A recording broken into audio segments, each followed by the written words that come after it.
რა თქმა უნდა, ყველაზე დიდი უტიფრობა ის არის, რომ მაინც 1 მაისს რომ დაამთხვიეს თან, ხო, როდესაც შრომელებზე, სოციალურ სოლიდარობაზე, სოციალურ სამართლიანობაზე, შრომის უფლებებზე უნდა ვლაპარაკობდეთ.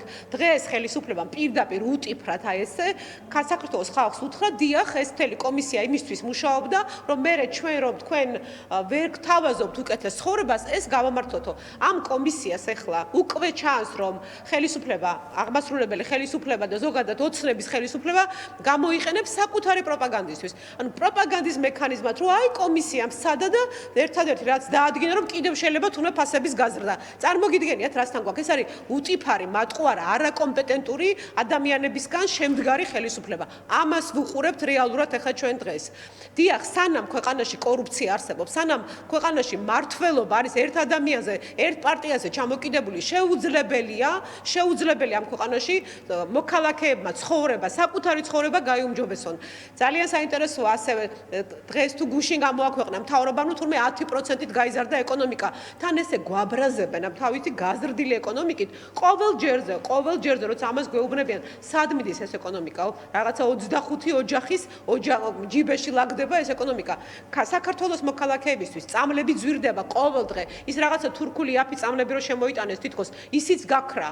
წამლები ძვირდება, პროდუქტი ძვირდება. და ეხლა თუ ბიზნეს რა უნდა ასწავლონ? რისი მასწავლებლები არიან? ბიზნესი მათ სჭირდებათ იმისთვის, რომ კიდევ უფრო მეტად გაყლიფონ ქვეყანა და მე იმ ბიზნესთან შავი ფული მოიტანონ შავ სალაროში და ესე თავიანთი ძალაუფლება მოპარული არჩევნებით გაიხანგრძლივონ. ეს არის მათი მიზანი, ფული და ძალაუფლება. სხვა მაგათ არაფერი აინტერესებთ.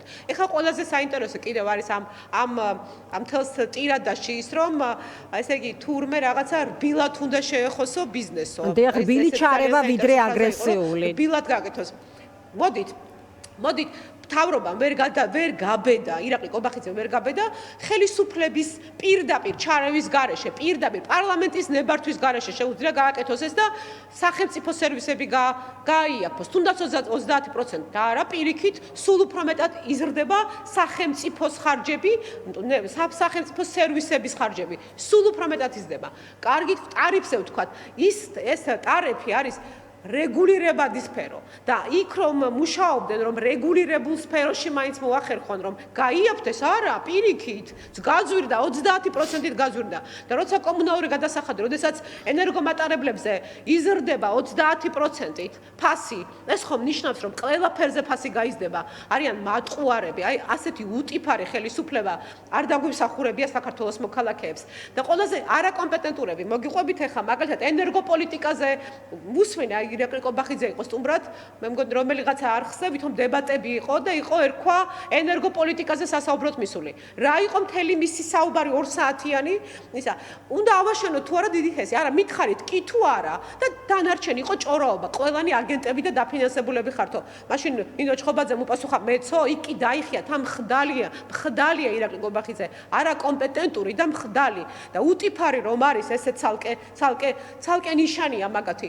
დღეს აი წარმოგიდგენიათ, უკვე მე-12 ღამე გაათენეს წამლის თხოვნელმა მშობლებმა საკუთარი ბავშვებისთვის და ამ ხელისუფლებას რა გონია თუ უკან დაიხევს, ესე იგი დამარცხდა. წარმოგიდგენიათ რას გულისხმობ, რას ეძახიან დამარცხებას. შენ თუ რაღაცა დაგითმეს და რაც უნდა დაგითმონ, შენთვის კარგი რომ უნდა გააკეთონ, ამას დამარცხებად აღიქვამენ, ასე აღიქვამენ დათმობას პაციენტს რომ დაუთმობ და წამოს რომ მიეწვდი. ამაზე ვსაუბრობ. დიახ, თავარი დასკვნა რა უნდა გამოიტანოს ამ ყველაფრიდან მოქალაქემ, იმიტომ რომ აი ჩვენ ახლა მოვასმენეთ მაყურებელს კომენტარი, კობახიძე ყვებოდა ესეთ რაღაცას, ვიდრე დაიწყებდა ეს კომისია მუშაობას, რომ ამ აღალ ფასებს ჰქონდა თავის მიზეზი. რაც ესე არ აღმოჩნდა, ხო, რეალურად, იმიტომ რომ დღეს საოპერაციო ხარჯებზე გველაპარაკებიან, ჯერ ერთი რომ უამრავ მოქალაქეს საერთოდ არ აინტერესებს ეს წიაღსვლა და ამდენი სიტყვების ერთობლიობა, ანუ მათთვის მნიშვნელოვანია რომ დაპირდა ხელისუფლება რომ შესაძლებელი იყო ფასების შემცირება და უნდა შემცირდეს, ხო, აი ვიდეო რგოლზე პირდაპირ იყო გამოტანილი ეს headline-ად ფასები უნდა შემცირდეს და მოგების მაღალი მარჟები დისტრიბუციას გადაწყვნენ კომპანიებს და ასე შემდეგ და ანუ რეალურად ეს ასე არ არის. ანუ და იქნება სხვა საკითხებშიც ახლა თქვენ წამლების თემა ახსენეთ, ანუ ნდობა სად უნდა კონდეს მოქალაქეს, აი მართლა გულწრფელად მაკითხვა, რომ იქნება სხვა თემებზეც ესეცდება ეს ხალხი და ახლა არ არის ბევრი პოპულიზმი ამისთვის საჭირო, რომ ელემენტარულად საჭიროა დეტალურად მიყოლა წინასწარ თემაზე, როდესაც ესეთ მნიშვნელოვან საკითხს ეჭიდება თუნდაც ხელისუფალი. ხო, აი კეთილის რჩევის სახით შეიძლება ითქვას. ამაზე რისი თქმა შეგიძლია და სად არის გამოსავალი ამ შემთხვევაში რაღაცა აი გამოსავალს რეალურად შეეხო და მიწვდა თუ არა ეს კომისია აი მოქალაქის ინტერესიდან რომ ამოვიდეთ ხო ამ მრავალი სიტყვის გამოყენების პარალელურად რომელიც დასკვნაში რომ მიმართა ამ კომისიამ იცით რა გაკვეთილი უნდა გამოიტანოთ მოქალაქეებმა ამ ყველაფრიდან რომ პოლიტიკური ფასი უნდა გადავახტევინოთ ამ მატყუარა ხელისუფლებას.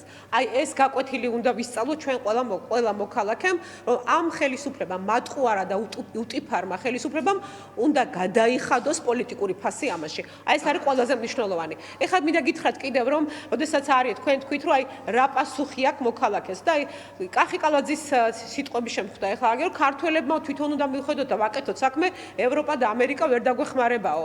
კახი კალაძე ლაპარაკობს ამას, რომელსაც ნახევარი სამსახური ბრალდებული ყავს კორუფციაში და აგერ თბილისში ქუჩა უბრალოდ გზა 21 საუკუნეში ვერ დაუგია.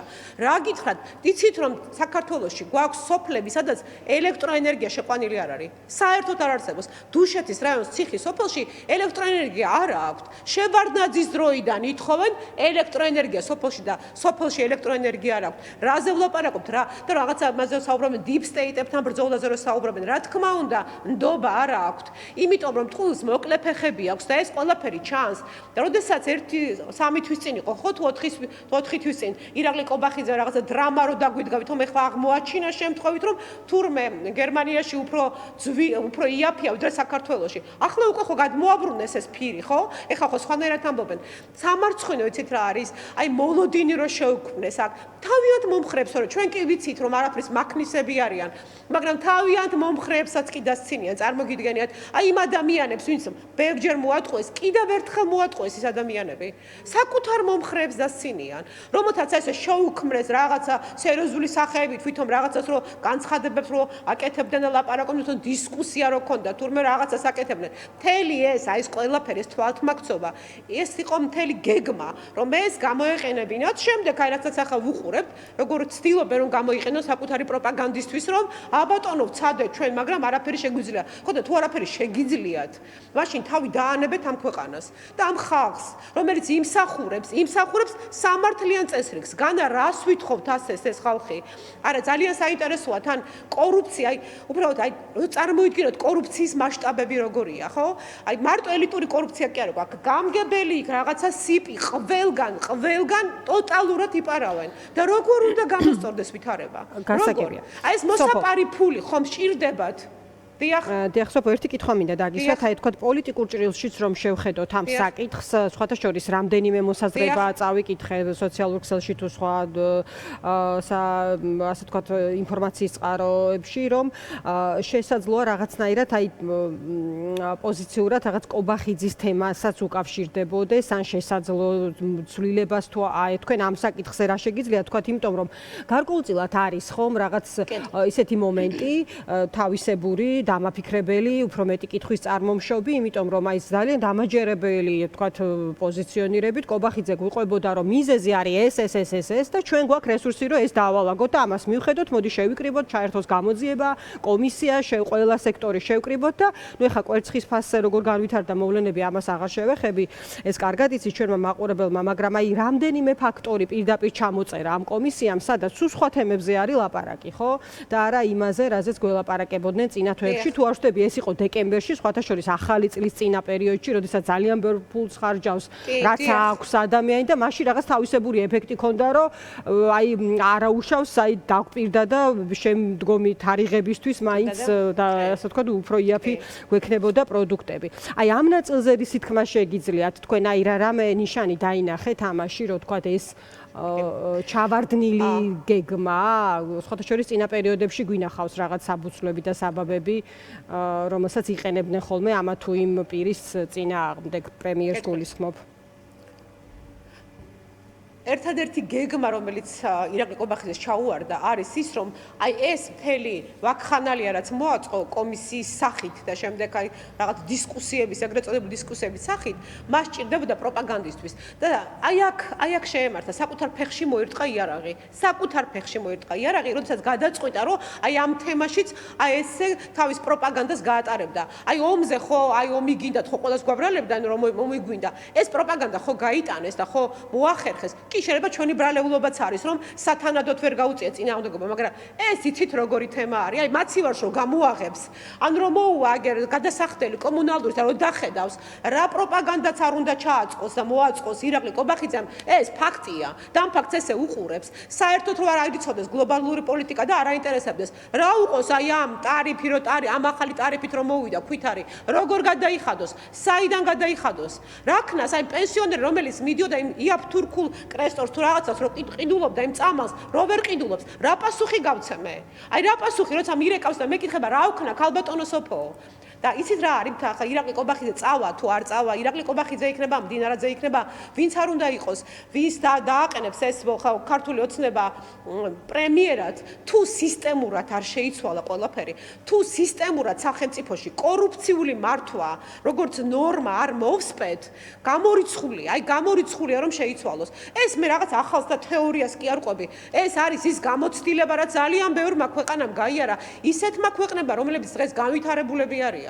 რას ნიშნავს ქვეყანა, განვითარებული ქვეყანა, რომელიც ამბობს სოციალურად პასუხისგებლობას ვიღებ მოქალაქეებს? ეს ვიცით, მოსაგონებელი, რაღაც მოსაფიქრებელი კი არა გვაქვს, არსებობს. და იმის ნაცვლად, რომ კარგი გამოცდილება გავიზიაროთ, თორსა ვიღაცა გვასწავლის, აი ესე უნდა გააკეთოთ, ასე უნდა იმოქმედოთ, აი ამასე მინიმალური ხელფასის ზღვარი უნდა დაადგინოთ, უმუშევრობის დაზღვევა უნდა გქონდეთ. ამას რომ ველაპარაკებით, ამაზე პასუხს. რა გაიქცევა თურმე ქვეყანა.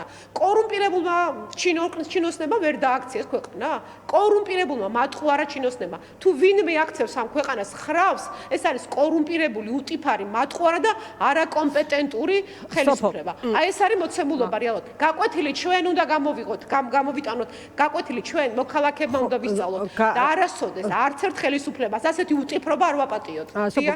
გარდა გაკვეთილისა და დასკვნისა, თქვენ ხართ საპარლამენტო ოპოზიციური ჯგუფი, ხო, რომელსაც რაღაც კონკრეტული ბერკეტი აქვს, ინტერპელაცია იქნება თუ სხვა საკითხები. აი ამ კონტექსტში თქვენ რა შეგიძლიათ? აი მაგალითად იქ იყო ლაპარაკი, რომ ფასებთან დაკავშირებით მაგალითად აქციზის თემა იყო ნახსენები, სხვადასხვა გამოსავლები, რაზეც ექსპერტები თქვენ საუბრობთ. აი როგორ არის შესაძლებელი ვთქვათ ამ საკითხის კიდევ უფრო, იმიტომ რომ ეს ხო რეალურად ძალიან მტკივნეული თემაა, ხო, ეს არ არის კიდევ ერთხელ მინდა ვთქვა იმ ბევრი სიტყვის ერთობლიობა მხოლოდ რაზეც დღეს კომისია ლაპარაკობდა. ანუ რეალურად იმ ყოფაა, რომელსაც ძალიან რთულად უმკლავდება ყოველდღიურად ამ ქვეყანაში ძალიან ბევრი ადამიანი და აი ყველა საერთო მიზანი რომ იყოს დასახული ეს გაიაფება აქამდე თუ ეს შესაძლებელია არ ვიცი, მაგრამ ითქვა სპეციალისტების მიერ რომ შესაძლებელია თუ აქციისა და სხვა თემებს სხვა კუთხით შეხედავს ან კონკრეტულ პროდუქტებზე გადასახადს დააკლებს ხელისუფლება. აქ ამის იძულება როგორ არის შესაძლებელი და თქვენ რას გააკეთებთ ამისთვის? ანუ როგორ გააგრძელებთ მუშაობას? კარგი. კარგით, მოდი ჯერ პირველს გეტყვით, ხვალვე შეუძლია, ხვალვე. აი, მომავალ სასესიო კვირაში შეგვიძლია მივიღოთ ეს გადაწყვეტილება. მათ შემოიტანონ ეს ინიციატივა მინიმალური ხელფასის ან 200 ლარით პენსიის ზრდის. ეს სანამ რაღაცას გავაიაფებთ, მანამდე ამოსუნთქვის შესაძლებლობას მისცემს. ეს ფული ხო ისევ ეკონომიკაში ბრუნდება, ხო? რეალურად სახში ხო არ მიაქვთ არა იმ პენსიონერს, ვისთვის უნდა ის მომატებული 200 ლარი. ეს ხვალვე შეუძლიათ გააკეთონ. ხვალვე. ამიტომ ეხლა ვიღაცა deep state-ებს და ოპოზიციას აბრალებენ, თურმე ოპოზიცია უჩხიკინებთ ხალხს, რომ ნუ წუწუნებ, რომ გშიაო. წარმოგიდგენიათ, რას ბედავენ? ხო და ხოლმე გააკეთონ ეს. ეს იქნება ამოსუნთქვის შესაძლებლობა, მინიმალური ხელფასის დაწესება და პენსიის გაზრდა. რატო არ აკეთებენ ამას? მოსაპარ ფულს რო არ მოაკლდეს, იმიტომ მათთვის მოსაპარ იოლათადაც იპარავენ იმ თემიდან რო არ წამოიღო ფული? აი ეს არის რეალურად რისი მოტივაცია, რა მოტივაციაც აქვს ამ ხელისუფლებას, რომ მოსაპარი ფული, ვინმე არ მოაკლდეს, შემთხვევით არ მოაკლდეს მათ მოსაპარ ფულს. სამწუხაროდ ამას უყურებ. ჩვენ რაც შეგვიძლია იმას გავაკეთებ, რა თქმა უნდა, საპარლამენტო კონტროლი რისი როგორ გითხათ ეს ისე ძალიან საინტერესო რამეა, რომ საპარლამენტო კონტროლი თვითონ ქართულ ოცნებაში, თვითონ ოცნების ხელისუფლებაში არ ესმით. კონსტიტუციონალისტი ვარო, რო ამბობს ირაკლი ყობახიძე, ისიც არ არის, იმიტომ რომ მას არ ესმის, რომ მან ანგარიში უნდა ჩაავაროს პარლამენტს. ანგარიში ვალდებულია პარლამენტის წინაშე და აქ უნდა ჩაგვაბაროს ანგარიში. ეს არ ესმით ამათ, რომ სწორედ პარლამენტი არის საპარლამენტო რესპუბლიკაში ის, ვინც განსაზღვრავს როგორი უნდა იყოს პოლიტიკა. და აქედან წავიდეს, აი ირაკლი ყობახიძეს თავი დავანებო, თუ ვინმეს რამე აზრი მოეკითხება აგერ პარლამენტში ოცნებაში, თვითონ შემოიტანონ ოცნების პარტიამ დაარეგისტრიროს ეს ინიციატივა და მინიმალური ხელფასის და პენსიის ზრდის დავუჭერთ მხარს. ამას სჭირდება მხოლოდ ნება და ეს პოლიტიკური ნება ოცნებას არ აქვს. ჩვენ რაც შეგვიძლია ვაკეთოთ, იმას გავაკეთებთ, რისი ოპონირებასაც, ინიციატივებსაც წარვადგენთ და ყოველ ჯერზე ვამხელთ მათ ტყუილს, მათ არაკომპეტენტურობას. ეს შეგვიძლია გავაკეთოთ დღეს, როგორც ოპოზიციამ რო გვეკითხებიან, რა აი რო ლაპარაკობ, რისი გაკეთება შეგიძლიაო. დიახ, მე დღეს შემიძლია ვილაპარაკო და ინიციატივები წარვადგინო და ეს ყველაფერი საბოლოო ჯამში მივა იქამდე, რომ აუცილებლად ქართული ოცნება გადაიხდის ამაში ფას და ამ ფას გადაახდევინებენ საქართველოს მოქალაქეები, რომელსაც ასე უტიფრად ატყუებენ. იცით რა, ხშირად უყვართ ხოლმე ხალხი ბრბუა, ესე გონიათ, მაგრამ აი კოლექტივს არსებობს ესეთი კოლექტიური გონიერება და ეს კოლექტიური გონიერება თავის სათქმელს იტყვის. ყოველთვის ყველა გადამწყვეტ მომენტში საქართველოს ხალხი ყოველთვის აკეთებდა სწორ არჩევანს და ამ არჩევანს გააკეთებს ეს ხალხი. სოფო, ასე თქვენ თქვით, რომ იქნება კონკრეტული ნაბიჯები, აი რა იქნება უფრო ზუსტად რო გითხრათ, რადგან ამდენი ვისაუბრეთ შეფასებაზე, ამ დასკვნის, რომელიც ალბათ უცხო არ არის თქვენთვის, იმიტომ რომ იყავით ამ კომისიის მუშაობაში ჩართული. ეხლა აი რა შეიძლება ამის შემდეგ თქვათ ვნახოთ ჩვენ უშუალოდ თქვენი ძალისხმევა ამ პროცესში, საიმისოთ რომ რაღაცნაირად მივიდეს ეს ყველაფერი შედეგამდე, თუნდაც იმ ფაქტორების გათვალისწინებით, რაც ამ დასკვნაში წერია, ხო? იქ მართალია, თქვათ, ესეთი პირდაპირ ხელი არ არის დადებული, არავისზე, მაგრამ აი რაღაც ზოგადი სიტყვებით წერია, ხო? რას შეიძლება ეს ყველაფერი დაბრალდეს ამ შემთხვევაში. როგორ უნდა გაიაფდეს? ეს იცის ხელისუფლებამ ძალიან კარგად, თქვენ ამაზე გისაუბრეთ, მაგრამ თქვენ რას იზამთ ამისთვის? კი, ჩვენი პოლიტიკური ძალა, რა თქმა უნდა, აუცილებლად კიდევ ბევრ ინიციატივას წარმოვადგენთ. რა თქმა უნდა, ანგარიში შესაბამებლად დავიბარებთ სხვადასხვა უწყებებს, აუცილებლად, ვის პირდაპირ არის პასუხისმგებელი იმაზე, მართლობა რომ გამოსწორდეს, აუცილებლად ამას ყოფილს გავაკეთებთ. კონკრეტული ინიციატივები გვექნება და არაერთი, ყველა მიმართულებით. მაგრამ თავარი თემა ის არის, რომ მათ, აი ვინც საბოლოო ჯამში უმრავლესობას ფლობს და იღებს გადაწყვეტილებას, რომელიც აბსოლუტურ ძალაუფლებას ფლობს და ნულ პასუხისმგებლობას ატარებს, აი მათ უწევთ გადაწყვეტილების მიღება, მაგრამ ჩვენს გასაკეთებას გავაკეთებთ. ინიციატივების გვექნება, კონკრეტული რეკომენდაციების გვექნება და რა თქმა უნდა, კონკრეტული ხედვა. თავარი მაინც არის, რომ აი ეს კორუმპირებული, კორუფციული მართლობა შევცვალოთ და რომ ამბობს ხოლმე ირაკლი ყობახიძე, მაჩვენეთ ერთი კორუფციური მაგალითი, აი ასე თითო მაგალითს ყველა სოფლიდან და ყველა მუნიციპალიტეტიდან, ყველა რეგიონიდან, თბილისის ყველა ქუჩიდან მაგიდაზე დავულაგებთ. ეს ასე დევს, უბრალოდ ესენი არ ხედავენ, მაჩვენეთო. აი ესე დავულაგებთ მაგიდაზე. აი გაიაროს დედაქალაქში, კახი კალაძემ, გაიაროს აი იმ ქუჩებში. არ ვლაპარაკობ ავჭალაზე, თემქაზე, თბილისის გულში გაიაროს, აგერავლაბარში, ისანში. რა საქმეს ვაკეთებ, გზა ვერ დაუგია 21 საუკუნეში. დიდი მადლობა სოფო. და შუქი არ აქვს ხალხს 21 საუკუნეში. მადლობა თქვენ.